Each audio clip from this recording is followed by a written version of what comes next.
గురుకులాల food పాయిజన్ల ముచ్చట ఇంత పెద్దగా అవుతుంది తప్ప తక్కువ అయితే లేదు. గురుకులాల బాటాన్ కార్పాటోలు ప్రోగ్రాం కూడా పెట్టుకునే వరకల్లా అటు కాంగ్రెస్ పార్టీ ఇటు సర్కార్ ఆఫీసర్లు యాక్టివ్ అయిపోయి తప్పుల పడకుండా ఉండేటందుకు దానిలాడుతున్నారు. ఇసోంటి టైంలో మంత్రి కొండా సురేఖ కామెంట్లతోని బీఆర్ఎస్ ఒల్లిగో ఇట్లా బీపీలు పెంచుకొని కౌంటర్లతోని కదం దొక్కుతారు.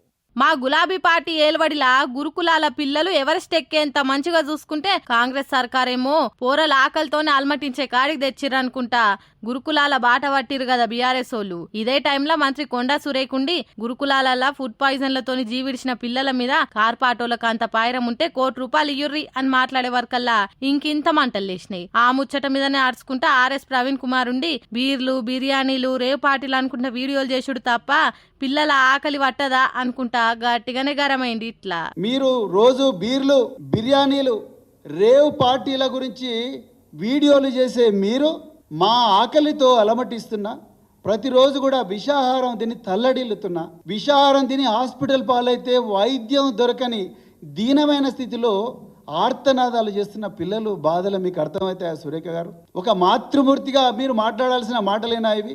ఎట్లా మాట్లాడతారు మీరు అసలు? మేము ఎందుకోసం ఈ మా కేటీఆర్ గారు చాలా క్లియర్గా చెప్పినారు, ఈ గురుకుల బాట అనేది మేము ప్రభుత్వం మీద విమర్శల కోసం కాదు, మా పిల్లల ప్రాణాలు రక్షించుకోవడం కోసం. ఇవాళ రేవంత్ రెడ్డికి శ్రద్ధ లేదు, మంత్రులకు శ్రద్ధ లేదు, విద్యాశాఖ మంత్రి లేడు, సంక్షేమ శాఖ మంత్రి లేడు, అధికారులు ఇష్టారాజ్యంగా వ్యవహరిస్తున్నారు.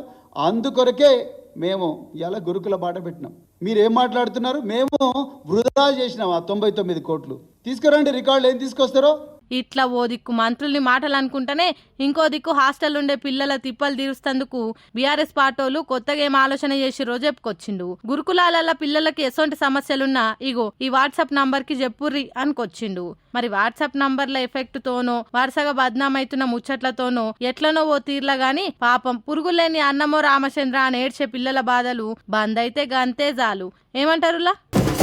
దాగబోయిన కాడ దయ్యాలు పట్టుకున్నట్లు అయిందని ఫీల్ అవుతుండ్రట కదా పాపం. పార్టీ మారిన ఎమ్మెల్యేలు అధికార పార్టీలకు పోతే హాయిగా ఉండొచ్చు, మనల్ని ఎవడ్రా ఆపేదన్నట్టు ఏమైనా చేసుకోవచ్చు అని పార్టీలు మారితే అసలుకే ఎసరొచ్చిందని ఏడ్చినంత పని చేస్తుండ్రు జంప్ అయిన ఎమ్మెల్యేలని తాకిన పడుతుంది. దారిన పోయే శనీశ్వరుని పిలిచి నెత్తికెక్కించుకున్నట్టాయే కదరా మన పరిస్థితి అని ఫీల్ అవుతుండ్రట కార్ పార్టీకి కటిఫ్ చెప్పి హస్తానికి షేక్ హ్యాండ్ ఇచ్చిన ఎమ్మెల్యేలు. ఏదో అనుకొని పోతే ఇంకేదో అవుతుంది అని అనుకుంటుర్రట. ఏడాది తిరగక ముందుకే సర్కార్ మీద గింత ప్రజా వ్యతిరేకత ఏంది? ఎడికన్నా పోతే నువ్వు పార్టీ మారొచ్చిన దొంగ లీడర్ అని క్యాడరోళ్ళు కూడా శీదరించుకుంటుర్రు. అభివృద్ధి కోసం పార్టీ మారినా అంటే నువ్వు చేసిన అభివృద్ధి ఏందని అడ్డగోలుగా తిట్టి వస్తుండ్రు. ఎటు ఎవ్వరికి ఏం చెప్పకుండా అడకత్తెర్ల పోకశెక్క లెక్క అయింది పరిస్థితి. జనం నమ్ముతలేరు మనల్ని అని దగ్గరోళ్ళ దగ్గర మస్తు బాధపడుతుండట.